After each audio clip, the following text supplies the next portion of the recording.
A judge by the name of Michael Cicconetti from a town in Ohio aptly named Painesville once gave a woman the choice between being sent to jail or being pepper sprayed right then and there in the courtroom by the man she had attacked.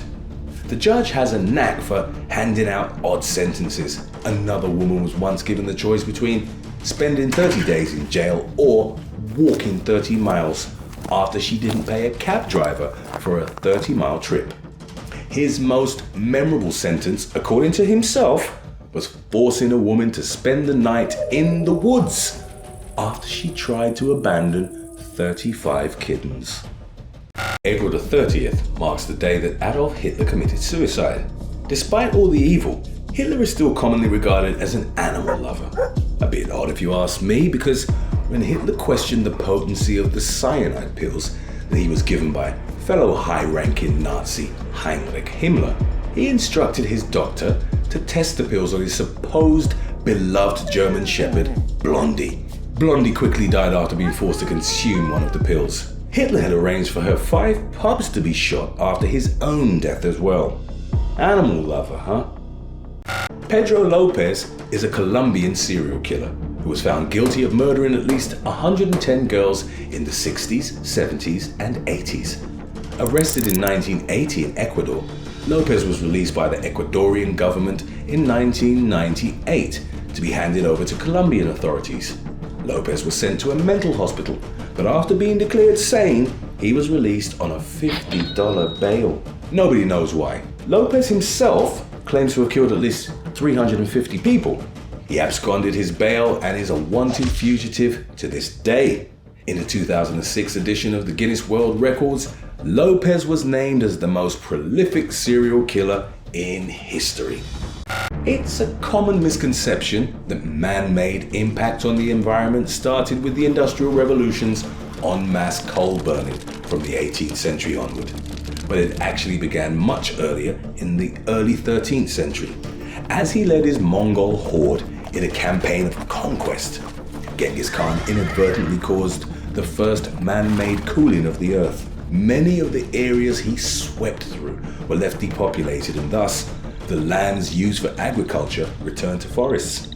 Scientists estimate that the Mongol invasion resulted in the absorption of roughly 700 million tons of carbon from the atmosphere, a rough equivalent to what global society produces annually from gasoline. In February of 2017, Kim Jong-un's half-brother, Kim Jong-nam, who was exiled from North Korea a decade prior, was killed at the Kuala Lumpur airport by 2 female assassins. Kim Jong-nam was en route to Macau when he was suddenly attacked with VX nerve agent. Surprisingly, the 2 assassins were caught, convicted, and ultimately released. A handful of other North Koreans involved in the plot were either caught and released or completely evaded capture altogether and managed to safely return to Pyongyang without incident. It's believed that Kim Jong-un was the mastermind behind this public assassination.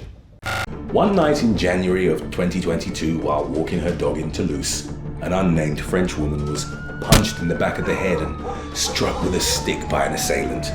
Bystanders chased him off, and the victim would later learn that she was attacked by a man dubbed the Pyrenees Cannibal, who'd recently escaped from a psych ward. 34-year-old Jeremy Rimbaud had been in detention since 2011. He'd previously served as a soldier in Afghanistan before murdering an elderly farmer in Nulian, then chopping him up and eating pieces of his heart and tongue with white beans. Rimbaud was recaptured shortly after attacking the woman.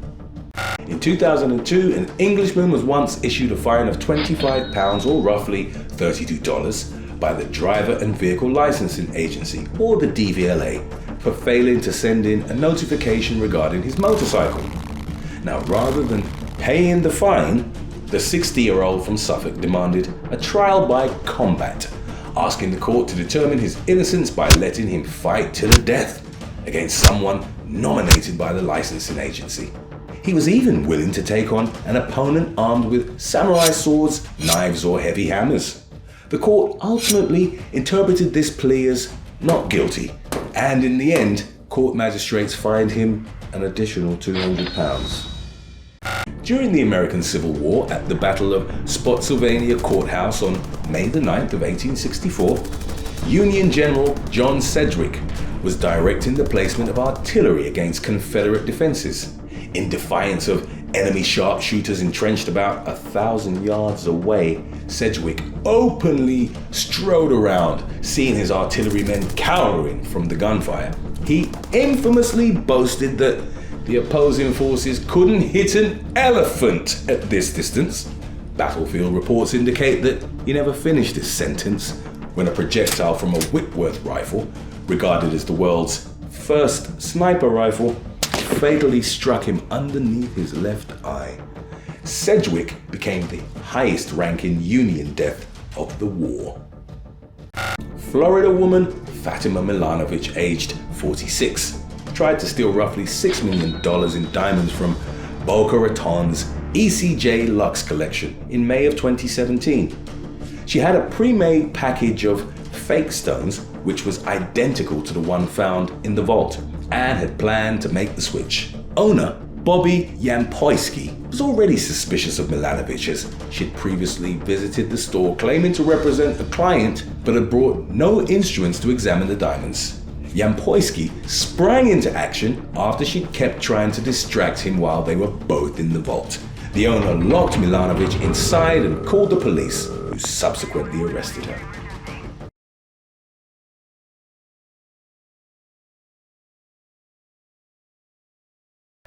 Spaceflight has resulted in 15 recorded fatalities, but only 3 astronauts have actually died in outer space, above 330,000 feet. Georgy Dobrovolsky, Viktor Patsayev, and Vladislav Volkov made up the crew of the Soviet-operated Soyuz 11 mission. After undocking from Salyut-1 space station on June the 29th of 1971 and preparing for re-entry to Earth, a vent valve construction defect led to depressurization of their cabin. The 3 men thus became the only people to have been directly exposed to the vacuum of space. Soyuz 11's automatic systems landed the capsule as planned, but when it was opened by recovery crews, the astronauts were found dead from asphyxiation. Alabama woman Ann Hodges was the first documented human to have been hit by a meteorite and lived to tell the tale. On November the 30th of 1955 in the afternoon, the object entered the atmosphere and broke apart into 3 fragments. One of the pieces fell through the roof of Hodges' Silacuga home. It hit and bounced off a radio, then struck the woman in the thigh as she was napping on the couch, inflicting a large bruise. A long legal battle over ownership of the space rock ensued before, in 1956, Hodges sold the fragment to the Alabama Museum of Natural History for $25. June and Jennifer Gibbons were identical twins from Wales, who communicated with one another through their own language that was unintelligible to others. They rarely spoke to other people and would fall into a catatonic state whenever separated. As teenagers, their behavior became even more erratic and unpredictable. They ultimately went on a crime spree that landed them in Broadmoor Hospital, a high-security psychiatric facility. While institutionalized, the twins came to the conclusion that one of them needed to die for the other to lead a normal life. Shortly thereafter, Jennifer passed away suddenly as they were being transferred to another hospital. The circumstances of her death remain a mystery to this day. In 1893, wealthy industrialist and banker Walter Devereaux opened a hotel in Glenwood Springs, Colorado. Hotel Colorado quickly became one of the state's most fashionable venues. It was even given the nickname the Little White House of the West, after hosting US Presidents Teddy Roosevelt and William Howard Taft. During World War II, Hotel Colorado was leased to the US Navy for use as a military hospital. The basement was ultimately utilized as a morgue to accommodate the growing number of deceased patients. It's just a hotel today, but there still remains 2 large ovens in the basement that were used to cremate the bodies.